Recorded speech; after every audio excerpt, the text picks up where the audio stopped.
ஃபில்மிஸ் ஆனந்தன்லாம் இன்னைக்கு இது நான் 4வது படத்திறப்பு விழா அவருது. ஸோ அவர் எவ்வளோ முக்கியமான ஒரு தொண்டு ஆற்றியிருக்காரு. ஏன்னா நம்ம தமிழ் சினிமாவில் இல்லாத ஒரு விஷயம் ஆவணப்படுத்துகிற ஒரு விஷயம். திடீர்னு 1952 எத்தனை படம் வந்துச்சு, அன்றைக்கி யார் சிறந்த டைரக்டர்னா நம்மக்கிட்ட ஆவணங்களே கிடையாது. அது எல்லாத்தையும் அதாவது ஒரு 100 வருஷத்துக்கு அப்புறம் தேவைப்படுற விஷயத்தெல்லாம் ஃபில்மிஸ் ஆனந்தன் அவர்கள் சேகரித்து வச்சுருக்காரு. ஏன்னா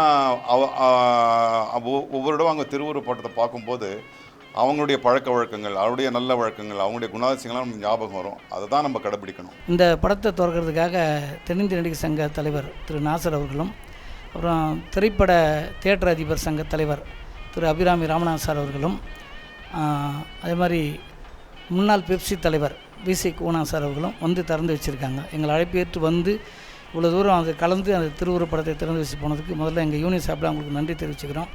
பார்த்திங்கன்னா பிதாமகன் ஃபில்மிஸ் ஆனந்தன் வச்சு தான் எங்கள் பிஆர்ஓ யூனியனை நாங்கள் ஸ்டார்ட் பண்ணோம். அவருடைய அட்வைஸை கேட்டு முன்னாள் தலைவர் திரைப்பட தயாரிப்பாளர் சங்க தலைவர் கேஆர்ஜியுடைய ஒத்துழைப்பில் நாங்கள் இந்த தென்னிந்திய திரைப்பட பத்திரிகை தொடர்பாளர் யூனியனை ஆரம்பித்தோம்.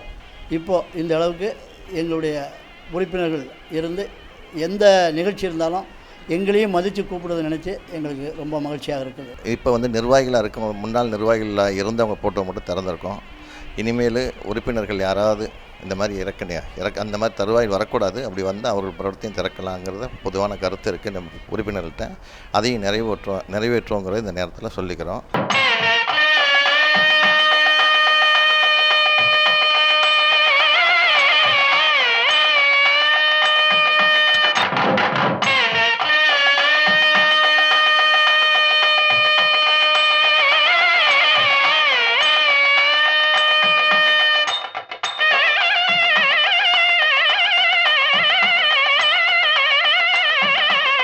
ஊராங்காதலை ஊட்டி வளர்த்தா தாங்காதல் தானே வளருன்ற பழமொழி சசிகுமார் சாருக்கு மட்டும் ஒத்தி போக மாட்டேங்குது. நட்புக்கு பயங்கரமாக முக்கியத்துவம் கொடுப்பார்.